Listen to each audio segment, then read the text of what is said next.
You're listening to the ESO Network, your station for all things geek.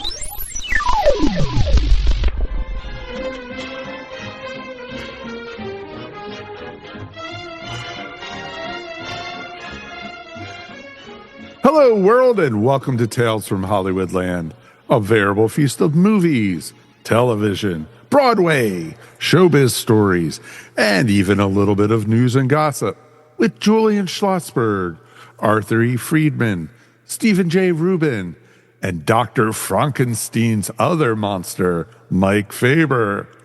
Today, we talk about the 99-year-old man himself, Mel Brooks. And now, here's this guy. His name is Steve. Thank you, Mike. You are a bit of a monster. Here it's not even Halloween and we're having a ball already. Boy, I'll tell you, what a big subject, Mel Brooks. Being a comedy writer myself, or I should say a wannabe comedy writer, because I haven't sold a script yet.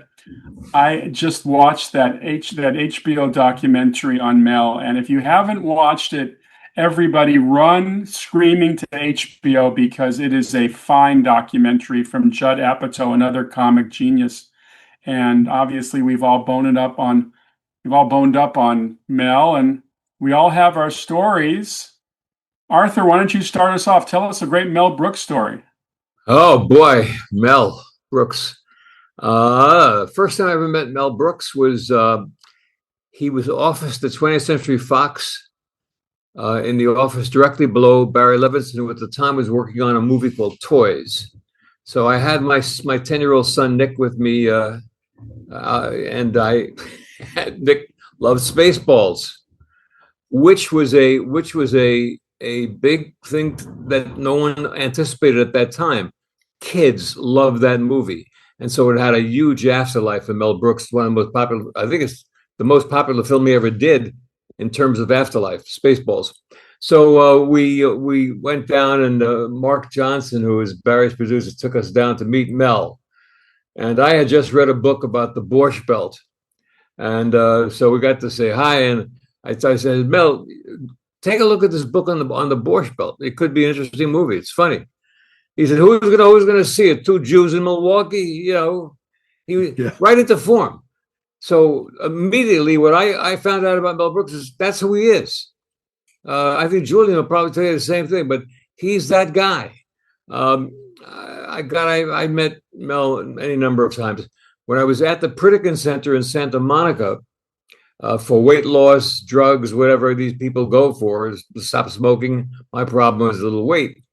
But if you were an alumni of the Pritikin Center, which Mel was, as well as Larry Gelbart, Carl Reiner, then you can go over any time and have dinner there and eat the cardboard that they served, because God knows what the food it was awful.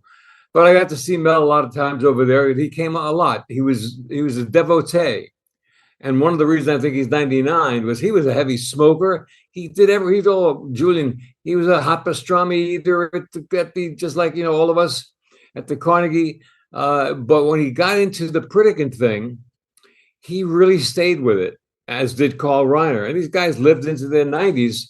There's a big difference. It's just basically eating fresh fruit, fresh vegetables, lean protein, oatmeal, and it teaches you to eat the good stuff and not to eat the stuff with preservatives.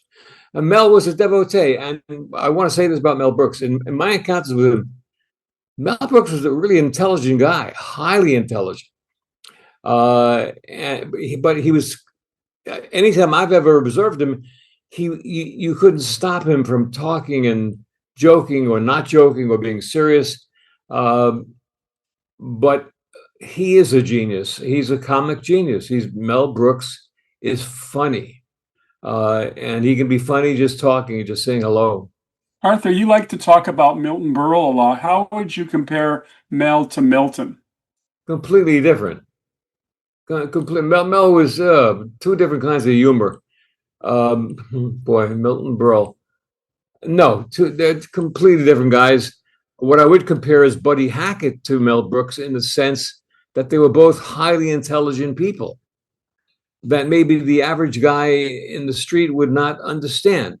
But, Buddy Hackett would get up at 5:30 every morning and do the New York Times crossword puzzle. He was a really smart guy, as was Mel Brooks. Mel Brooks had a great taste, made a movie called Elephant Man. Brooks Films didn't want to have his name associated except for the Brooks Films. But he didn't want to have his name associated because he was afraid they would think it's a comedy. That exactly. Was yes. Yeah. But you've had a lot of experience, Julian, with Mel Brooks. Tell us about it. I did. I launched the producers at the Fine Arts Theater in New York and the Granada Theater in Los Angeles and the 9000 building on Sunset. So I got to know Mel, especially in New York at the Fine Arts. And I would go around the theaters, and we had a lot of them in New York, and just check if the coming attractions were up and if people were, how they were reacting to films, and especially before I would take a trip. So I was on my way to take a trip with a big luggage in a car, and I pulled up to the Fine Arts, and there's Mel. He's checking who's coming in. It's his first movie. And he never, ever referred to me as Julian, never called me Julian. It was always Schlossberg, as if that was my first and last name. And he said, "Hey, I see you got a big luggage there. Where are you going?" I said, "Well, hey, Mel, I'm going to Chicago." He said, "Chicago? That's just double Newark." But I have to say that, like Arthur said, you can't take away from a guy who really is brilliant in comedy. He just is. So the Producers opens, and it gets to tell us a little bit about the reviews. In the documentary, it sounds like Mel was lambasted at first with pretty bad reviews, correct? Absolutely. And not only bad reviews, it didn't do any business. It did no business. And New York and LA were probably the two best markets for it. But of course, it became a gigantic classic. And once he hit with Blazing Saddles, followed by Young Frankenstein, everything changed for Mel Brooks. That was a big, big change. But I have a wonderful story that I find funny anyhow. I don't know if it's wonderful, but the title was originally Springtime for Hitler. That was the movie's title. That's what the script said, and that's what everyone knew. Dory Sherry, who was a Jewish man and the head at that time of either the B'nai B'rith or one of the big Jewish philanthropic organizations, went to Joseph E. Levine and said, "Joe, you're distributing this movie. It's only 15, 20 years after World War II. You cannot call this movie Springtime for Hitler. You just can't do it." And so Levine, to this day, if he was alive, would tell you that was the biggest mistake I ever made, letting Dory Sherry talk me into changing the title from Springtime to Hitler for the Producers. And it's true. I'll tell you one quick story about that and Mel. When he was doing the Broadway play, The Producers, during previews, a man started to get up and was terribly offended. And he said, and he walked up the aisle, and there was Mel at the back of the theater. And he said, "How dare you do this? I'm a World War II veteran, and this is horrible what you're doing." And Mel Brooks said to him, supposedly, "I'm a World War II veteran too, and I don't remember you there." Yeah. Yeah. Yeah. Well, Billy Reback and I were sitting in Lenny's Deli on Westwood Boulevard one day. We usually like to write there. That used to be called Junior's Deli back in the day. And we get up from our lunch, and we're walking out, and I see in the booth right next to us is Mel Brooks. So I was just so delighted to see him there. And I said, "Mel, oh my God, this is Billy Reback. I'm Steve Rubin. We're comedy writers. We are so inspired by everything that you do." And his response, "Where's my check?" Well, there you can see, here's the three guys, and it's the same thing. He was always that guy. He was always that guy. And, there's so many funny stories. There's a little probably a little watch thing on YouTube that I recommend to everybody. Marty Short portraying Jiminy Glick interviewing Mel Brooks. So you got Jiminy Glick, a character you may all be familiar with, and he breaks Mel Brooks up. I mean, he's Marty Short's a funny guy, and says to him as part of the Q&A, says, what do you got against the Nazis? You know, Yeah. absurd question, but nonetheless, Mel's always again. You know, he's always Actually, against. Mel, I remember, Arthur, that Mel repeats, laughing, what do I have against the Nazis? Absolutely, it's funny. Yeah. I mean, you know, the whole premise of what Jiminy Glick is funny, but in interviewing Mel, Mel was really hysterical from some of the things that were going on. It's available on YouTube. You can see it. Mel Brooks, funny, great interview. One of the young studio executives that read one of our comedy scripts rejected it and says, "I'm sorry, this is too much like a Mel Brooks movie." I said, "Do you really mean that? You've just paid me the biggest compliment anybody could ever pay me. Thank you." And proving you're a moron on top of it. The thing about Mel Brooks is every day of his life, he is or who he is. So there's always these stories. There are stories with him and Howie Morris when they worked for Sid Caesar. One, Julian, you'll remember the story probably, where as a prank, Mel invites Howie Morris to lunch, and while he's walking down Broadway, he pushes him into an alley and says, "Stick him up. I want all your money. Give me your wallet." And he sticks up Howie Morris, who's a nebbishy guy. Oh my God, you know, Mel is crazy, and that is a story that he tells. Now, so he's so afraid to tell anybody that you know, Mel stuck me up. That was not who Howie Morris was. He was a sweetheart of a little guy. Well, 2 years go by, and Howie Morris says, "You know, Mel, let's go for lunch this time in Central Park. We'll take a boat. We'll row." So Mel Brooks says, "Yeah, fine, we'll do it." And he goes out in the middle of the Central Park Lake, and Mel Brooks does it again. "Stick him up. I want all your money. I want your wallet. I want your watch." And Howie was terrified. Oh my God, he's back again.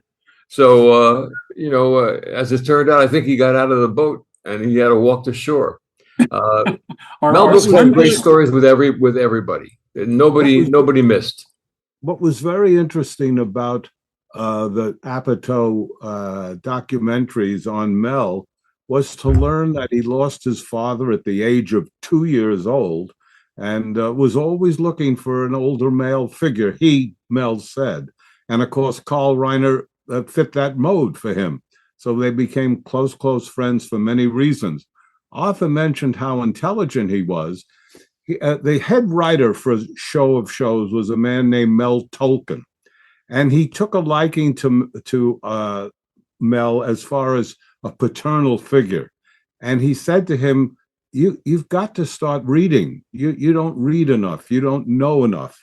And Mel Brooks took that note and became a very, very big proficient reader, especially of Russian great novelists like Tolstoy and Dostoevsky and Turgenev and Gogol.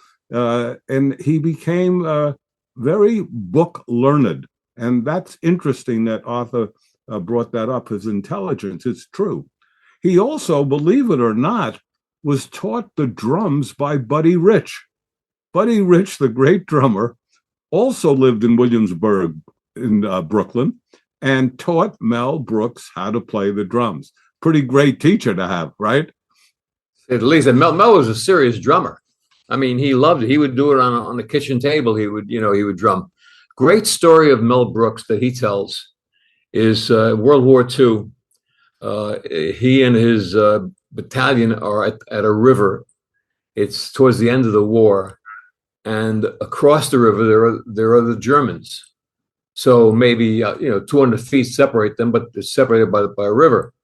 And Mel hears them, and the Germans start singing "Rain, Rain, do a line," these German songs, and Mel responds by singing "Tootsie, Goodbye."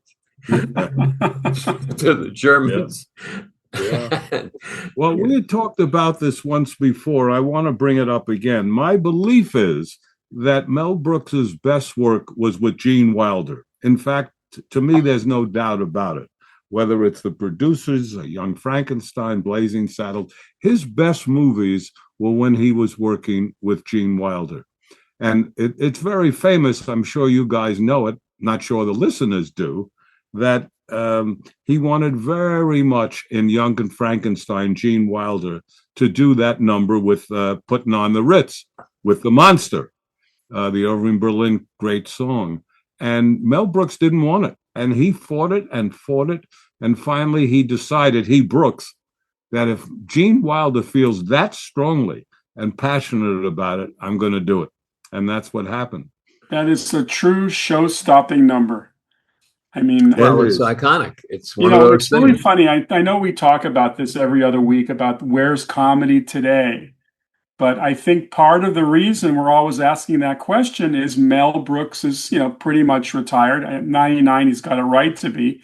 And we're not getting a Mel Brooks comedy like we're not getting pretty much a comedy from almost anybody. Even Judd Apatow, he was always good for a comedy. Who's making the comedies? It's not Albert Brooks. He's now making drama. So well, let's go back to Mel Brooks for a second. He had not only the Gene Wilder thing, and I hardly agree that his best work was with Gene Wilder, but his best work was he had a troupe. He had a repertoire, there was a repertoire. His troupe was Madeline Kahn, Dom DeLuise. He had certain people who were in all these movies. He had, I never know the guy's name, but in Young Frankenstein, it's the guy, they bring a guy in early in the movie and Gene Wilder kicks him in the groin. He's an old guy, great face, very funny, but he was in several of Mel's comedies. He used the same people all the time. And Madeline Kahn was as good as a comedian as I've ever seen on screen. As was Terry Garr. Terry Garr, yes. Oh boy. Well, no, it's true. But then he goes to Broadway, and look what happens. And why does he go to Broadway? Because Anne Bancroft, his wife, also a very intelligent person, highly intelligent, tells him, do it as a Broadway musical. You can do it. And he took that advice, and along came the producers, and Mel became the first show to be sold ticket-wise. We're getting more than $100 a seat. Because he said, somebody out there says, it'll do it. Let's do it first. And he became that guy. Today, it's crazy what's going on Broadway, ticket-wise. True. Also, to this day, one of the most Tonys that's ever been on Broadway. 12 Tonys were won by the producers. And Susan Stroman, as the choreographer and the director, did a magnificent job. They tried to do Young Frankenstein. That was not as successful on Broadway. I don't know if you guys are aware of that. But Marty Short, again in Jiminy Glick, asks him again. It's always for the humor. He says, "How come on producers on Broadway, nobody's going?" Well, Mel says to him, "What are you talking about? It's the biggest hit in Broadway. We sell out every night." He says, "Yeah, but you didn't win any Tony Awards." He said, "What are you talking about? We were nominated for 14. We won 12 Tony Awards, the most ever on Broadway." And Jiminy Glick says to him, Marty Short says back, "That means you lost 2, though. You lost 2." You got to see this. It's a very funny interview. Yes. Well, I mentioned earlier Gene Wilder. Mel Brooks meets Gene Wilder because of Anne Bancroft. Gene is a very serious actor on Broadway. I went to see him on One Flew Over the Cuckoo's Nest, where he was the original Billy Bibbit, the stutterer that Brad Dourif played in the movie. He did on Broadway. And then he also did something called The White House Story, where he played presidents. And he co-starred with Helen Hayes and James Daly, Tyne Daly's father. But at this point, when Mel meets him, he's the chaplain in Mother Courage with Anne Bancroft. And Mel talks to him and tells him he's got this script called Springtime for Hitler, and he wants him to come to Fire Island and read it. And he comes on the day off on Monday, and they read it, and Mel realized he's the perfect guy to play the accountant, the perfect guy to play Leo Bloom. Right, of course. And Young Frankenstein, it turns out, was actually Gene Wilder's idea. Is that right? Yes, and he didn't want to do it initially, Mel. He didn't think it was a great idea. Now, there are some stories that say the following. Blazing Saddles, originally the Waco Kid, Gene wanted to be the Waco Kid. Mel turned him down because he was too young. Mel went after Dan Daly, John Wayne, even Johnny Carson, supposedly. But when Gig Young was cast, sadly, he was an alcoholic. And within a day or two, Mel knew he could never get this right. He called Gene in New York, begging him to come to California and play the part that Gene wanted to play. Now, if this is true, I don't know, but I've been told that Gene said, I'll do it. I'll come tomorrow. You got to do Young Frankenstein next. And supposedly that was the deal. Whether it's true or not, I don't know. Not only was Gig Young an alcoholic, I think he was an unhinged alcoholic who later kills his wife and himself in a horrible age. But at the Osborne in New York City, wow, that building. Yeah. Let's say this. There's a word often used called it's arguably such and such. Arguably, such. People would say arguably the funniest movie ever made was Young Frankenstein. I don't think it's arguable. I think it's the funniest movie ever made. And as I've said before, from what I've seen, the outtakes are even funnier than the movie. But that is, in terms of comedy, from wall to wall, that is really a seriously funny film. But I liked a lot of his work that wasn't that big. I liked High Anxiety as an example. I found that to have some great moments in it. I'm curious. I'm curious about the producers. I like Silent Movie, by the way. I'm curious about the producers. It's often said that a director's job is 90% achieved just by great casting. And you mentioned Gene Wilder, Perfect Bloom, but Zero Mostel was just walking comedy gold. I mean, he didn't have to open his mouth. Just looking at him. And the relationship he has with Wilder is so precious and so funny. Want to know something, wild guys? When that picture first came out, as Julian mentioned earlier, it bombed. Nobody went, and anybody who did go hated it and what have you. I happened to see it a couple of months ago on television. That picture is great. I'm telling you. It's great. It's a great movie. It's incredible. And when the blue blanket sequence that Gene Wilder does, where he cracks up, he went to Mel. It was 1 a.m, and he said, look, I'm too tired. I can't do this. And Mel said, look, let's get some black coffee and drink that. And then we're going to get you chocolate bars. And they gave him 10 chocolate bars. He was so high. And if you look at that, you can even see Zero, I think, is looking at him with some of the funniest faces I've ever seen on film. Can't believe this guy is cracking up the way he is. It's sensational. I agree, Arthur. I think it's one of the funniest movies I've ever seen. Well, it's also far better having seen it some months ago than I recall it being, is what I'm saying. Some people say, well, the movie stands up, what have you. I'm saying I saw producers in a screening room way back when. In Boston, I was with the United Artists. Joe Levine. Joe Levine had his office literally across the street. His brother Mo Morris ran that office. And so I saw a screening of producers. And it didn't work for me then, but boy, does it work now. It was great. He knew what he was doing.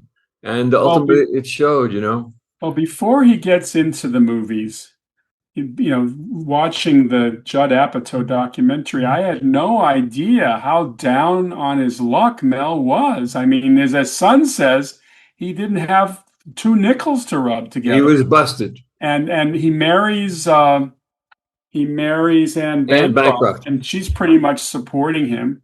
I guess he gets his first real break, I guess, was creating the TV series Get Smart, which... Well, actually, that was a strange thing, because while he did the pilot, he only did the first year. The show ran 5-6 years. Oh. But he wasn't used to this. He was used to Caesar's Hour and Show of Shows, doing little sketches, 5 minutes, 7 minutes. He wasn't used to having to put out a 30-minute show. And on the same time this was going on, he wanted to do movies. He did not want to get back into television. So despite the fact that everyone says Get Smart was Buck Henry and Mel Brooks' show, he did the first season, the pilot with Buck, 2 shows, never did another show again. But he was making $5,000 a week on that show for the year that it ran. But the fact of the matter is he went through it. As anybody knows, unless you have cash flow keep coming in, it seems to go out. And by the time it came to producers, yes, he says that he was broke. And she did support him, Anne Bancroft. They had a great love affair. And then, of course, when Blazing Saddles, which a lot of people thought was going to die, including the guys who ran Warner Brothers. I saw Blazing Saddles at a screening when it was called Black Bart. Right, that's right. And then all of a sudden it exploded, and Mel was on his way forever and ever and ever to never need money or anything like that. I have a hunch, Arthur, and you would know this better than any of us. I have a hunch, not Young Frankenstein, but Blazing Saddles is his biggest movie, I think, commercially around the world. I'm pretty sure. I would have thought it would be Young Frankenstein because, after all, the name Frankenstein is known worldwide. But it turned out that in my trying to do some research, it was Blazing Saddles that looked like close to 120 million worldwide. I think you're right. I think it probably, box office wise, is the biggest. Certainly, Young Frankenstein was a big success. Oh, yes. Blazing Saddles hit a box office nerve. And we had a theater in Norwood, Massachusetts in those days, which played sub-run. But we were a dollar house. In those days, you actually had theaters that whatever you played was $1. We played Blazing Saddles when it still had money left in it, and we killed them with it. Dollar House, people coming back 2, 3, 4 times. Kids loved it. That sense of irreverence, which is all over that movie. Basically, you couldn't do that movie today. There was a period in the 70s that you could really be the reactionary to regular comedy bits, and this was disruptive to the nth degree. But you couldn't do a lot of the stuff in that movie today. You would be ripped to shreds. Would you agree with that? Oh, sure. Totally agree with it. We should also point out that one of the writers of Blazing Saddles was Richard Pryor, and he was supposed to be the lead. He was supposed to play Black Bart, but at that time he didn't have a big enough name, and Warner Brothers didn't want him. It may have also been that they were worried about his extracurricular activities, but anyhow, a New York theater actor named Cleavon Little got that role. But Pryor was really not only the heart of that in the writing, even Mel said that he had a great deal to do.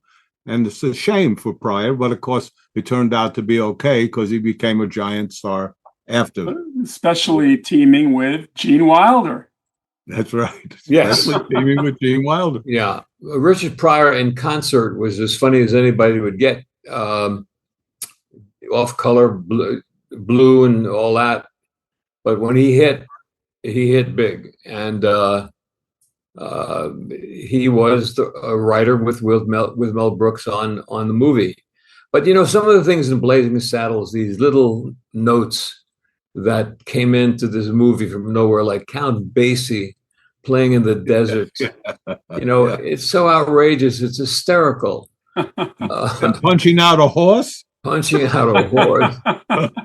The story that Mel tells on the Apatow thing, which is a true story, of course, is that is that after they had the director's preview in Westwood, Ted Ashley, who we remember, Julian and Steve, was running Warner Brothers at the time, and called Mel into the office and said, "I want to give you some notes. All right, take this out, take that out, take this out." All of those scenes, punching the horse, punching the old woman, take them all out. And Mel kept saying, "It's out, it's out, it's out. Whatever you want, it's out, it's out." And then he figured out that if he kept all those changes in, he'd have an 18-minute movie. He said he'd have an 18-minute movie. Yeah. And that John Calley was with him at the time and was like making notes of this. And when Ted Ashley left the office, he just threw it into a waste paper basket, keep it as it is. Listen, there's never been a movie like Blazing Saddles. Let's face it. No. Well, it's funny because I think... And it was a perfect anti-establishment movie against not only the establishment, but the history of Western movies. I'm sure someone like John Wayne was wildly offended. Well, Ben Stiller was being interviewed, and Ben Stiller, of course, later makes Tropic Thunder with Robert Downey Jr. in blackface. And even Stiller said that you couldn't do Tropic Thunder today, let alone Blazing Saddles. But I think there's been a kind of a little bit of a pushback on the quote unquote woke style of comedy today. I think that comedy is is based on challenging the norm. I think you have to be challenging the norm. Otherwise, where do you get your good comedy? Good comedy comes from stressful situations, and we'll get it. I think we'll get that back. I'm hoping. Well, comedy sometimes rides waves, like everything else, comes in, comes out, but never goes away. Never goes away. We should talk about the 2,000-year-old man and how he and Carl Reiner would perform it at Beverly Hills parties. And finally, Steve Allen, the comic himself, said, "You guys could put this out on a record. You should put it out." And they go in and they do it. And of course, at one point, Mel said he was living off whatever money came in. It was only for the 2,000-year-old man at one point. But it was so successful that Ballantine Beer, which was an East Coast beer, hired Mel to play the 2,500-year-old brewmaster. And who was the Carl Reiner guy who interviewed him? Do you know, guys? Dick Cavett. That's right. Steve Rubin, go to the head of the class. Let's give it up, though, for Carl Reiner as being the greatest. As great a second banana in that bit as anybody could be. Carl Reiner was not only great with Mel, but with Sid Caesar, which was unbelievable, because he's dealing with two geniuses. I mean, these two guys, the word genius thrown around a lot in this business, but when you're talking about Brooks and Reiner and Caesar, you're talking about comic geniuses. Julian, do you think a lot of the 2,000-year-old man was done improvisationally, or did they script everything to the T? They did both, Steve. I know that they did both. But the idea was, and Mel loved it, and but was nervous about it. Carl would come up with the craziest offbeat stuff to push him in a corner, to get him in the corner, to see if we could get him. And that was his giddy up, Carl. And Mel invariably got out of the corner somehow. Did you know Jesus? Oh, I knew him, a thin lad. Yeah. Signed a check if I knew he'd be a hit. I would have kept it. I'm flying to Baltimore one day with a couple of executives from Warner Brothers. We were developing a movie, and as we're in the first class cabin because of Warner Brothers, and it's filled, and we decided to start just trading some Mel Brooks 2,000-year-old man bits, Dolly Madison, whatever. We found it funny, and before we knew it, all 20 people in the first class cabin were surrounding us, saying, "What about the one when they all had their favorites of the 2,000-year-old man?" Yeah. Give me a favorite, Steve. What's one of your favorite lines of the 2,000-year-old man? I'll defer to Julian. Julian probably knows the show better than I do. No, I'm gonna jump. I'm leaving that for a moment and talk about a tremendous short that I played that Mel Brooks wrote called The Critic. You guys know The Critic? Yes. It is really funny. And in The Critic, Mel Brooks plays a little guy. It's all in the dark, and he doesn't understand what's going on with the coming attractions, who these people are, what this movie's about. He didn't direct it, though. A guy named Ernie Pintoff did. And I got to know Ernie, and he said it when he read the thing with Mel, he just found it hysterical. And they did it. I think you can get it online. Can you offer, you think, The Critic? I think so. Yeah, it's available. It was pretty good. We played it at the Harvard Square, as I recall. And Yes. I mean, take some of these bits, guys. Look, he talks about when in the days of 2,000 years ago that there was this guy named Phil, and he was 6'7", and they said, what drove you? He said it was fear. That's what it was, fear. We were scared of Phil, and Phil, sometimes we'd be taking a bath in the lake, and he'd be standing over us and he'd be browbeating us, and we go, "Hey, Phil, please don't tear our eyes out, don't tear our hair out." And then all of a sudden, this tremendous cloudburst came of thunder, and I sat there and I said, "There's something bigger than Phil," and of course, it's the thunderstorm. Funny stuff, but stuff so offbeat you can't think of it, and it became great comedy. One of the things that's interesting about Mel Brooks too is that he really could write some good music on those films. I mean, great melody. We love Blazing Saddles. Frankie Lane singing Blazing Saddles after Mule Train. I mean, for Hitler and Germany. There you go. I want to be a producer. And also the Inquisition from the history of the world. Oh my God. So Steve, remember what we said about singing? No singing on the show.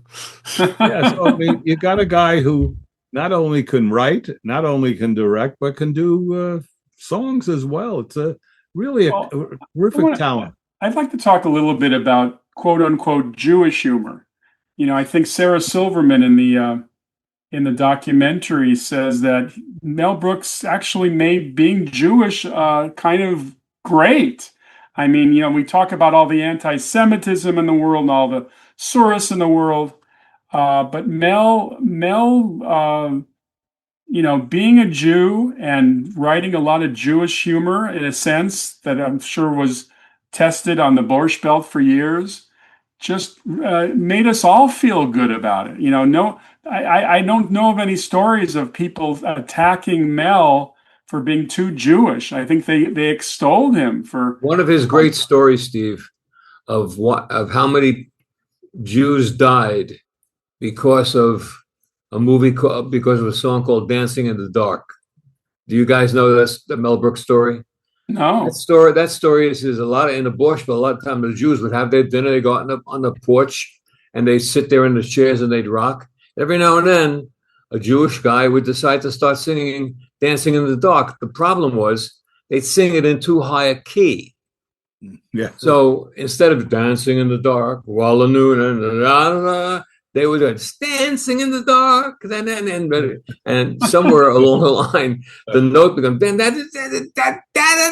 he said, and they just die. They die right there, and then a Gentile would come along and carry them off. Yeah.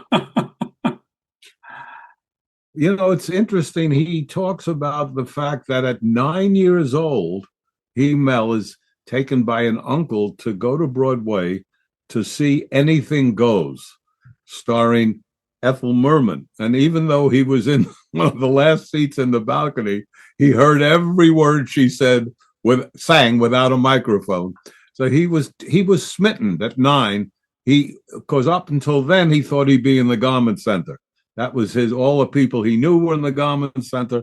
But this was it. He knew he had to be in show business. And he meets in the mountains. He meets and gets friendly with Sid Caesar.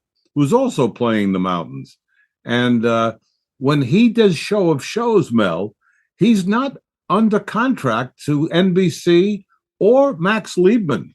He's under contract $50 a week from Sid Caesar, who likes him and absolutely works with him and nurtures him. And so when Sid left and did Caesar's Hour, off went Mel with him. And they were very compatible at one point. One of my favorite little movies of all time is My Favorite Year. I don't know that they have a it's the Sid, it dealt with Sid Caesar and the show, the TV show. What a great movie that was. Directed, I think, by Richard Benjamin. Am I right? Richard Benjamin. He directed it. Great. I mean, it's a great movie. But I don't think they had a Mel Brooks character in there, or did they? Julian, did they have it? Was there anybody in there? Bill Macy was great. When Neil wrote Laughter on the 23rd Floor, he had a Mel Brooks character in. Neil did. But I don't think in My Favorite Year, Joe Bologna was brilliant as Sid Caesar. Just incredible. It was fantastic. Yeah.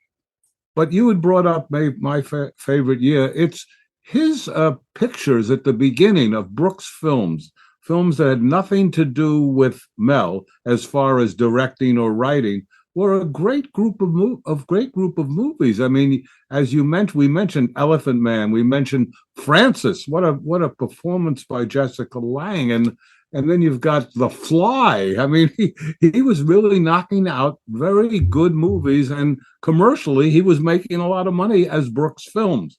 And then Annie got in. He bought the 65. There was a very big play on Broadway, 64 Charing Cross Road. And he bought that for Anne to star in with Anthony Hopkins. Good movie, by the way. Didn't do great business, but good movie. And then Annie wanted to direct a movie, and he got Dom DeLuise, and they made a movie that she directed called Fatso. Great movie. Fatso. Yeah. And, I don't think it did much business. But, and then that was pretty much, I don't think he made any films after that beyond his own. He wasn't entirely successful in some of his films. I don't know what it did at the box office. I don't think it did any business, but by calling a movie Life Stinks, I would have to tell Mel that you never call a movie Life Stinks. No, he admits to that. He admits to that. Terrible title, but it really wasn't a very good movie at all. Everything the movie I liked a lot was To Be or Not to Be.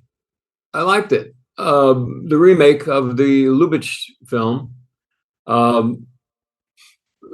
found that enjoyable, and I've seen it, along the way. It still stands up.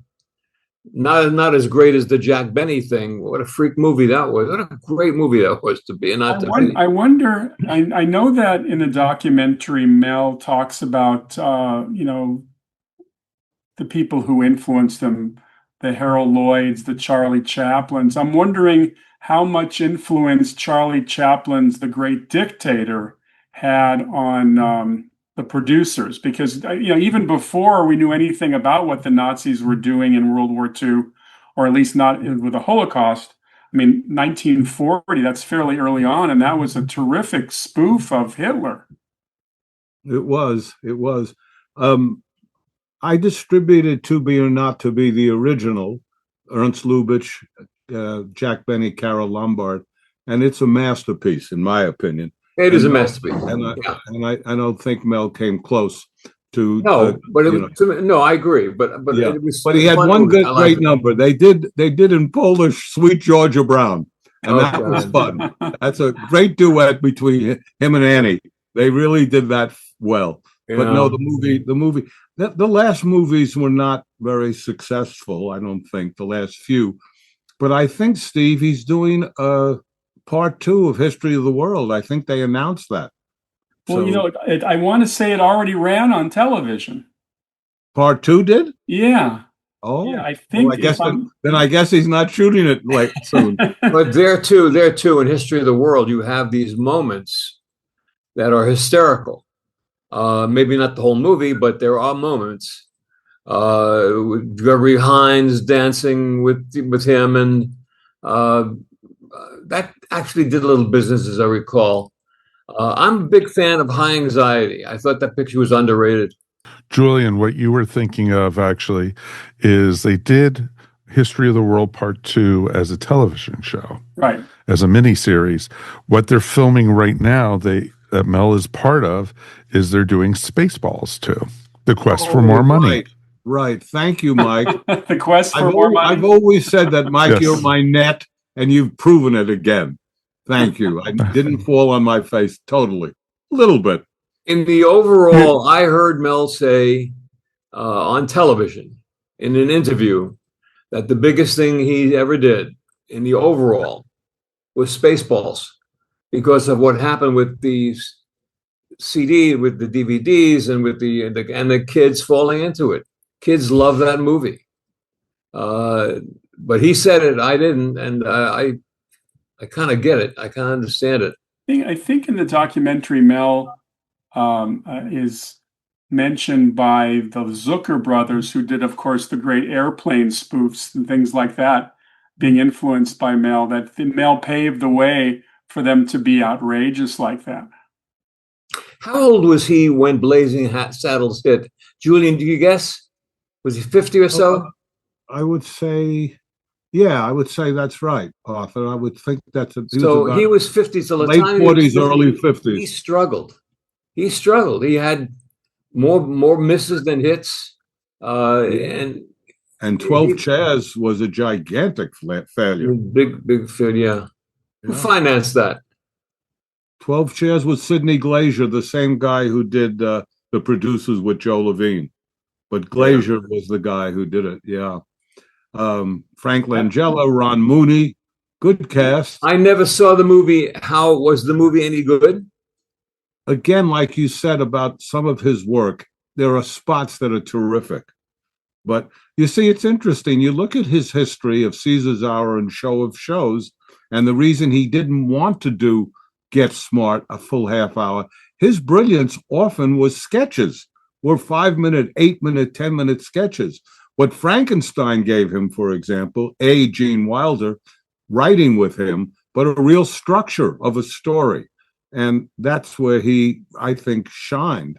Anyhow, by the way, Arthur, just for historical sake, Mel was born on June 28th, 1926.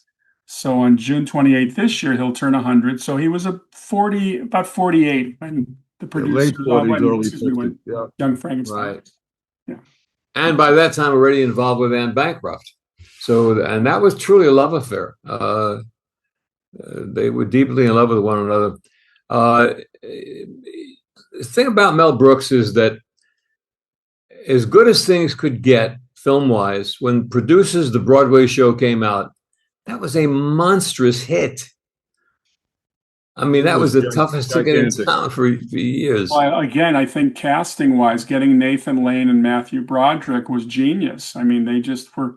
You're not going to get Zero Mostel and Gene Wilder back, but you got a pretty good facsimile. We should go to our final segment of the show. We should talk about movies that we've seen recently that I think can add something to our show. I have to tell you guys that I had never watched the Woody Allen movie, Everything You Always Wanted to Know About Sex, all the way through. I've seen segments of it. And I know it's 1972. It's over 50 years ago. But, there's kind of Mel Brooksian stuff in there in the sense of the wild and wacky stuff. And I would argue that the final segment, which goes inside a human being ready to have sex, was one of the funniest things I've seen in a long time. And it's not bad to see, again, Gene Wilder in love with a lamb and loses the lamb. And the last shot is him in the gutter sniffing woolite. Well, there you go. You see, so that's what you so can Arthur, watch. So Arthur, one tell of those us some moments. Tell us a movie that you've seen recently that doesn't involve a sheep. Eating lamb chops, Julian, remember? Yes, I do. I remember that movie because, again, I launched it at the Coronet. I launched all of Woody's movies in New York. It was a pleasure. And I love that film. Woody And Allen at the Carnet Theater is ham and eggs. You should buy the expression. it's true. It's It's true. great. By the way, we shouldn't really leave this segment about Mel Brooks and not comment about what happened in that Sid Caesar show, your show of shows in the writers' room, and who these guys were. Can you imagine having a writing staff of Mel Brooks, Mel Tolkien, as you mentioned, Carl Reiner, Woody Allen? No, Woody was with Caesar's Hour. He came in later. Okay. Larry was with Caesar's Hour. Neil Simon was with Caesar's Hour. There was a guy named Tony Webster who was the original, and as you said, Carl Reiner and Mel. What a writer's room, huh? Oh yeah, both of them. Both Steve, cases. I took a look the other day at Midnight Cowboy. How does it hold up? That's been since 1969. First of all, the movie stands up. It's a work of art. I read somewhere where John Schlesinger, the director, didn't like it, didn't think it would do any business. It happens, these things. What a great movie. Dark. At the time, they rated it X. Can you imagine? I took a look the other night at a program called, Barbara was watching Bridgerton on TV. One second of Bridgerton is triple X compared to what Midnight Cowboy was. Midnight Cowboy stands up, guys. It's one of the great movies of all time. Well, it's such an interesting role for Dustin Hoffman because he's just coming off of The Graduate. How about how different this role is from Benjamin in The Graduate? What's his name? Julian Rizzo? Enrico Razzo Rizzo. Enrico Razzo Rizzo. I'm walking here.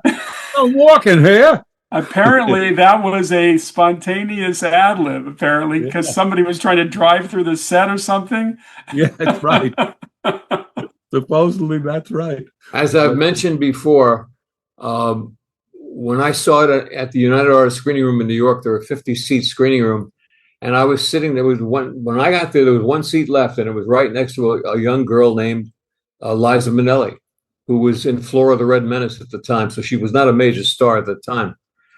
And the movie went on, and things would happen in the movie that were just great things. And every time it would happen, she hit my arm, on a chair. Liza, I'm black and blue from you.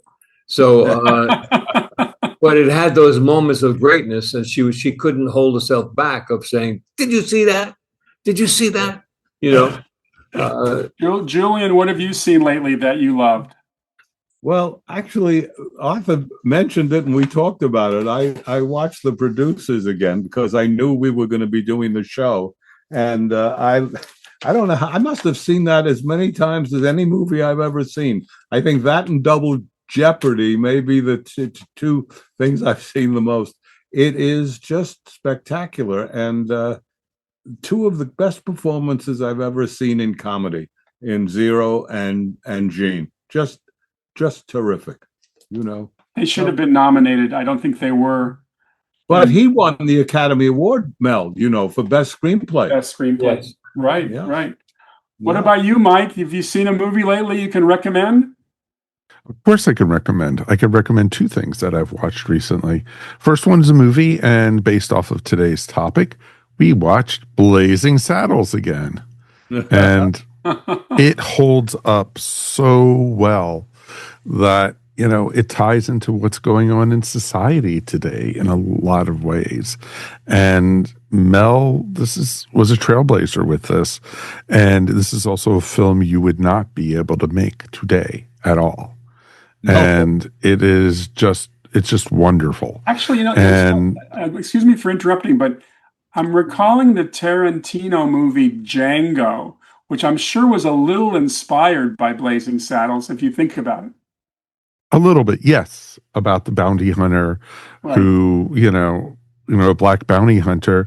And it was interesting, but, you had the concept of the black sheriff, but the language and the topics that they touched on about so much, and the N-word flying around so much in this movie. And, it was wonderful what he did in this, and the characterizations, and, it was wonderful. There was not any safe group or ethnicity in life that was safe in this one. How about the word?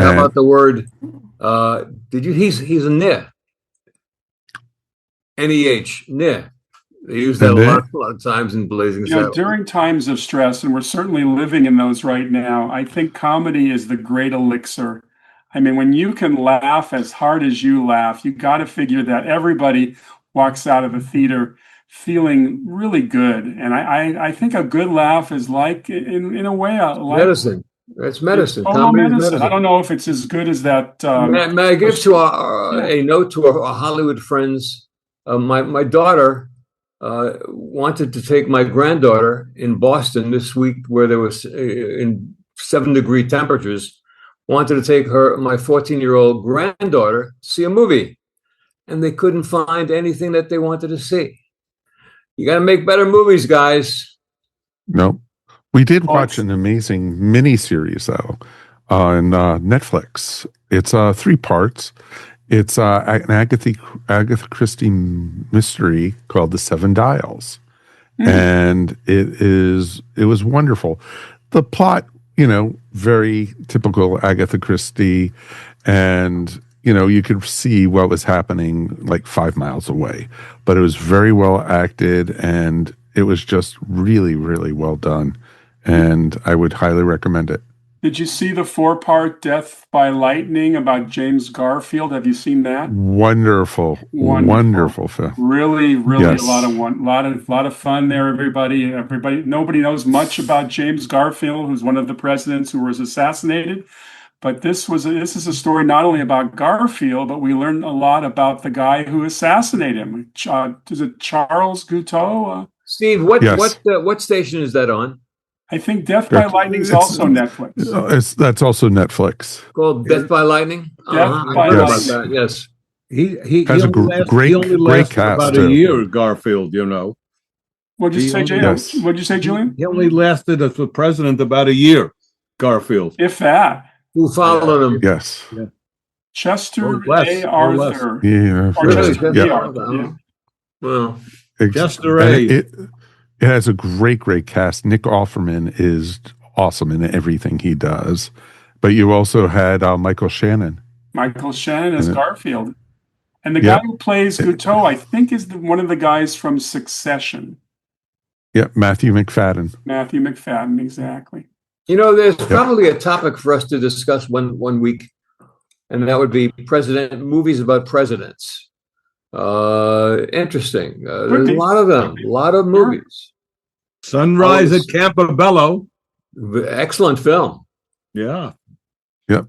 Ralph Bellamy as Franklin Delano Roosevelt. Sure. And of course, PT 109, all about John F. Kennedy. W by Oliver Stone.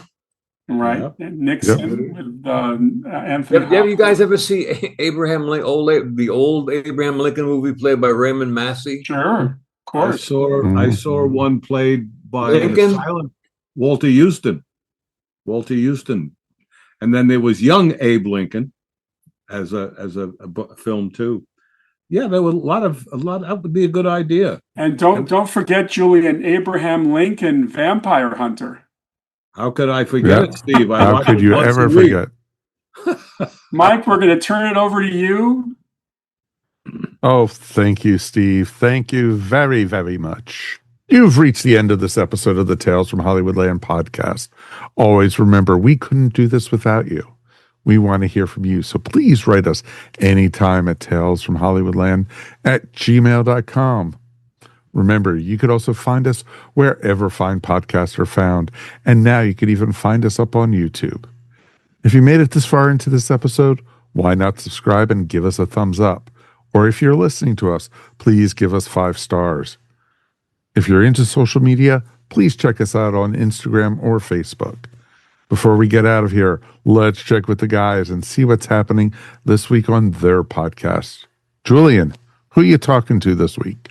This week is Dick Cavett, who really tells some great stories about the people he ended up working with or for. People like Groucho Marx and Jack Parr, and his friendship with Woody Allen, and his as a kid going to a fellow Nebraskan, Johnny Carson, and seeing his magic show. So it's an interesting thing, and he certainly.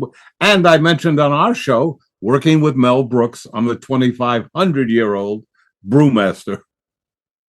That is awesome. Steve, what's cooking over on Saturday night at the movies? I'm joined by Graham Rye, who's the editor-publisher of 007 magazine in London. We're doing a 60th anniversary tribute to Thunderball, the biggest Bond of them all. Oh, nice.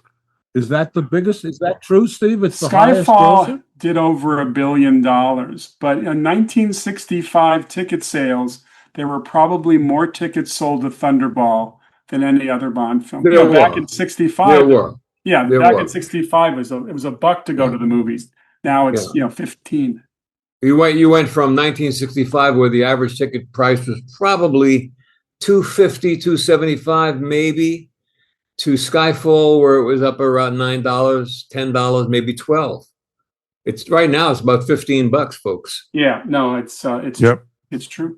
That is awesome. On behalf of Steve, Arthur, and Julian, thanks again for listening. This is your producer and announcer, Mike Faber. We will see you next time here on Tales from Hollywoodland. Your Hollywood adventure starts right here.